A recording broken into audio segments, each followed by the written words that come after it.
Hello दोस्तों, solution by PJ में आप सबका स्वागत है। आज मैं आपके लिए लेके आ गई हूँ मिसलेनियस के टॉप 10 प्रश्न। हर बार की तरह कुछ नए विषय के साथ, नए टॉप 10 प्रश्नों के साथ। तो आशा करती हूँ ये सेशन भी आपको पसंद आएगा। अगर अभी तक आपने हमारे चैनल को सब्सक्राइब नहीं किया है तो प्लीज़ सब्सक्राइब ज़रूर कर लीजिएगा और बेल आइकन पे भी क्लिक कर लीजिएगा। तो आज के टॉप 10 प्रश्न मिसलेनियस में देखते हैं कि क्या है। तो हमारा पहला प्रश्न है, शुष्क बर्फ किसे कहा जाता है। तो ये कुछ नाम है जो पूछ लिए जाते हैं एग्जाम में। तो शुष्क बर्फ किसे कहा जाता है, तो ये आपको कहा जाता है किसे, ठोस कार्बन डाइऑक्साइड का। वही आपको अगर पूछ दे कि बिना बुझा हुआ चूना किसे कहा जाता है, बिना बुझा हुआ चूना, बिना बुझा हुआ चूना किसे कहा जाता है, तो ये आपको कहा जाता है CaO। यानी CaO का मतलब क्या, कैल्शियम ऑक्साइड को। किसको, कैल्शियम ऑक्साइड को क्या कहा जाता है, बिना बुझा हुआ चूना। उसी तरह N2O क्या है, तो नाइट्रस ऑक्साइड। कौन ऑक्साइड, तो नाइट्रस ऑक्साइड। और इसे कौन सा गैस कहा जाता है, तो लाफिंग गैस।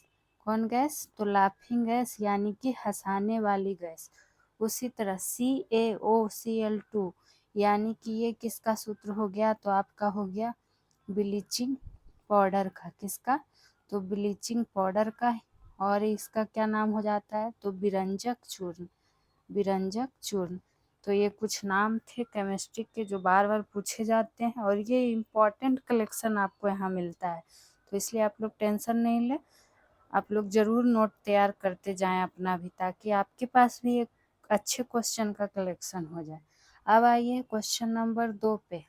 विद्युत की सबसे अच्छी सुचालक धातु तत्व पूछ लिया गया है आपसे कि जो विद्युत की सबसे अच्छी सुचालक धातु तत्व होती है वो कौन सी होती है, तो वो होती है चांदी। लेकिन अगर आपसे यही पूछ ले कि विद्युत की सबसे अच्छी सुचालक अधातु तत्व, वो तो धातु तत्व में ना चांदी हो गया, लेकिन अधातु तत्व में सबसे अच्छी तो कौन है, ग्रेफाइट। उसी तरह ओस्मियम के बारे में आपको पता होगा कि ये सबसे भारी धातु होती है कौन, तो ओस्मियम। उसी तरह लिथियम सबसे हल्की। अब आते हैं क्वेश्चन नंबर 3 पे। डेन्यूब नदी किस सागर में गिरने वाली नदी है, यानी कि जो डेन्यूब नदी है वो किस सागर में गिरती है, ये आपसे पूछा गया है। तो ये आपका किस में गिरती है, ये गिरती है काला सागर में। और हाँ, एक चीज़ और जानिएगा कि डेन्यूब नदी, यहाँ पे आप नोट डाउन करके लिख सकते हैं, क्यों, डेन्यूब नदी है जो कि 5 यूरोपीय देशों की राजधानियों से, ये पॉइंट आपके लिए इम्पोर्टेंट है इसलिए लिख रहे हैं, आप भी नोट डाउन कर लीजिएगा। राजधानियों से होकर प्रवाहित होती है कौन, तो डेन्यूब नदी। पहला तो ये हो गया कि डेन्यूब नदी किस सागर में गिरने वाली नदी, तो काला सागर। और डेन्यूब नदी है जो कि 5 यूरोपीय देशों की राजधानियों से होकर प्रवाहित होती है। उसी तरह कैस्पियन सागर में गिरने वाली कौन सी नदी, तो वोल्गा नदी, जो काफ़ी बार पूछा गया है, इम्पोर्टेंट है, वही आपको बताया जाता है। बात करेंगे अरल सागर में, तो सर और आमू दरिया नदी, सर और आमू दरिया नदी है जो किस में गिरती है, तो अरल सागर में गिरती है।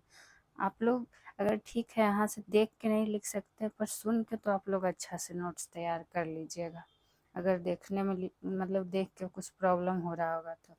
अब आइए क्वेश्चन नंबर 4 पे। यूरोप के खेल का मैदान का स्थल क्या है, यानी कि यूरोप के खेल के मैदान को क्या कहा जाता है, तो क्या कहा जाता है, ये कहा जाता है स्विट्जरलैंड। ठीक है, मतलब स्विट्जरलैंड है जिसे यूरोप के खेल का मैदान भी कहा जाता है, यह स्थल वही है। बात करेंगे अगर आपसे पूछ लेगा कि यूरोप का अखाड़ा किसे कहा जाता है, अखाड़ा स्थल, तो वो हो जाएगा बेल्जियम। उसी तरह अगर आपसे पूछ ले कि यूरोप का मरीज किसे कहा जाता है, यूरोप का मरीज, तो तुर्की को कहा जाता है, जिसका वर्तमान नाम क्या हो गया है, तुर्कीये। क्या हो गया है, तुर्कीये। और इसे यूरोप का मरीज कहा जाता है। उसी तरह अगर आपसे पूछ ले कि पूर्व का मोती किसे कहा जाता है, तो ये किसे कहा जाता है, श्रीलंका को। ठीक है। अब आइए क्वेश्चन नंबर 5 पे। भारत के कितने राज्य समुद्री तट रेखा से संलग्न है, यानी कि कितना राज्य है जो समुद्री तट रेखा से संलग्न है, तो कितना है, तो ये है आपका 9 राज्य। और 9 राज्य में कौन कौन सा है जान लेते हैं। तो देखिए, गुजरात है, महाराष्ट्र है, और गुजरात ही सबसे लंबी तट रेखा है, ये आपको पता ही होगा। गुजरात हो गया, महाराष्ट्र हो गया, कर्नाटक हो गया, केरल, तमिलनाडु। इसलिए लिख दे रहे हैं कि कभी कभी क्रम से सजाने में भी बोल देता है, तो इसको नोट डाउन जरूर कर लीजिएगा।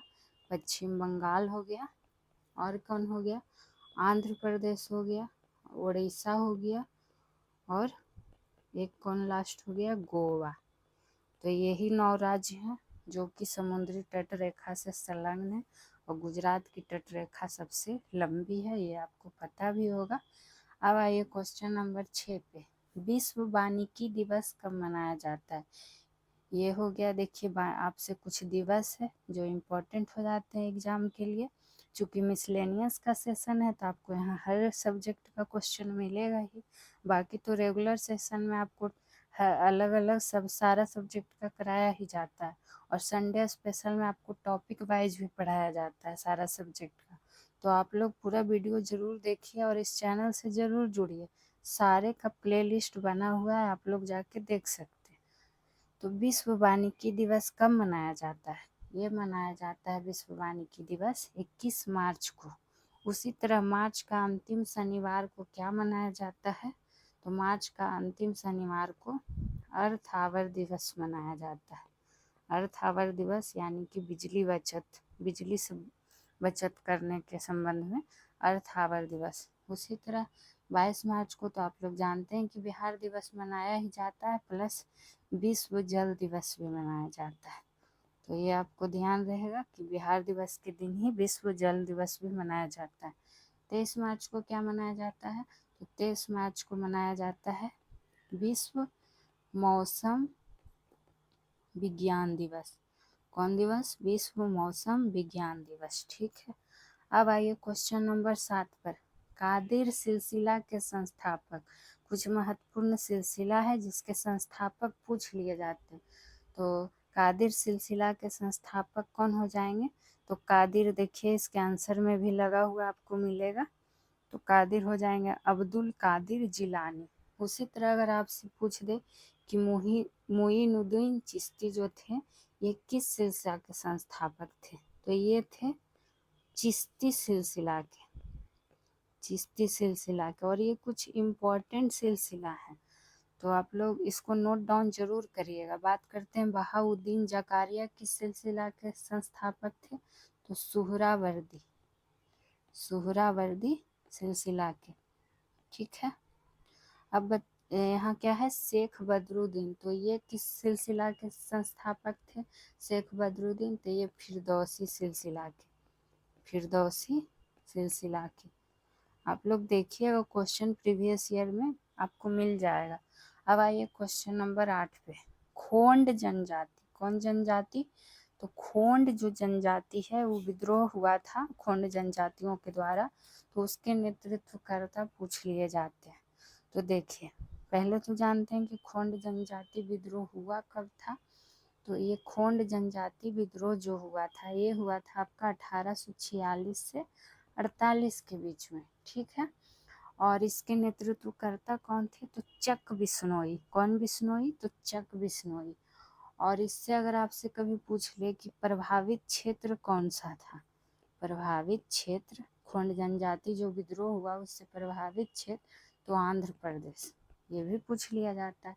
उसी तरह अगर आपसे पूछे कि चुआर विद्रोह के नेतृत्वकर्ता कौन थे, चुआर विद्रोह, इसके पहले भी मैंने आपको सेशन में बताया है कुछ विद्रोह, तो वो सब और ये सब सारा आपके पास, मतलब जैसे जैसे सेशन होता जाएगा आपके पास सारा कलेक्शन जमा होता जाएगा, आपको पढ़ने में आसानी होगी। तो राजा जगन्नाथ थे जो किसके नेतृत्व करता थे, तो चुआर विद्रोह के। और ये कब हुआ था, तो 1768 में। ठीक है। उसी तरह बिरसा मुंडा वाला तो आप लोग को पता होगा, ये किस, तो मुंडा विद्रोह से नेतृत्व करता थे। और ये इसका ईस्वी क्या था, तो 1899। अगर प्रभावित क्षेत्र पूछ दे तो छोटा नागपुर। ठीक है। उसी तरह दौलत सिंह, तो भील जनजाति विद्रोह, भील जनजाति विद्रोह के नेतृत्व करता कौन थे, तो दौलत सिंह थे। और ये कब हुआ था, तो ये हुआ था आपका 1914 से लेके 15 के बीच में। तो आप लोग से अब यहाँ पर एक प्रश्न है, आप लोग बताइएगा कि संथाल विद्रोह के नेतृत्व करता कौन थे और उसका ईस्वी क्या था। आपको हम बहुत बार बताए हैं, इसलिए आपसे आज ये प्रश्न है। तो आप लोग कमेंट सेक्शन में जवाब जरूर दीजिएगा। और आपको इस सेशन से संबंधित कोई भी प्रश्न हो तो ज़रूर कीजिएगा कमेंट सेक्शन। ठीक है। अब आइए 9वें क्वेश्चन की ओर। कीटों का अध्ययन क्या कहलाता है, तो कुछ अध्ययन है जो आपको टोटल अध्ययन जितना इम्पोर्टेंट है सारा आपको हम फिजिक्स का टॉपिक में पढ़ाए हैं। तो आप लोग सेशन ही नहीं देखते हैं तो हम क्या कहें, सेशन जाके देखिए। तो कीटों का अध्ययन क्या कहलाता है, कीटों का अध्ययन कहलाता है एंटोमोलॉजी। उसी तरह ऑस्टियोलॉजी किसका अध्ययन है, तो इसमें अस्थियों का अध्ययन होता है, यानी कि हड्डियों का अध्ययन होता है। एग्रेस्टोलॉजी में किसका अध्ययन होता है, तो घास का अध्ययन होता है। और एंथोलॉजी में किसका अध्ययन होता है, तो फूल का अध्ययन होता है। तो ये थे कुछ अध्ययन से संबंधित प्रश्न। अब आइए क्वेश्चन नंबर 10 और आज का लास्ट प्रश्न।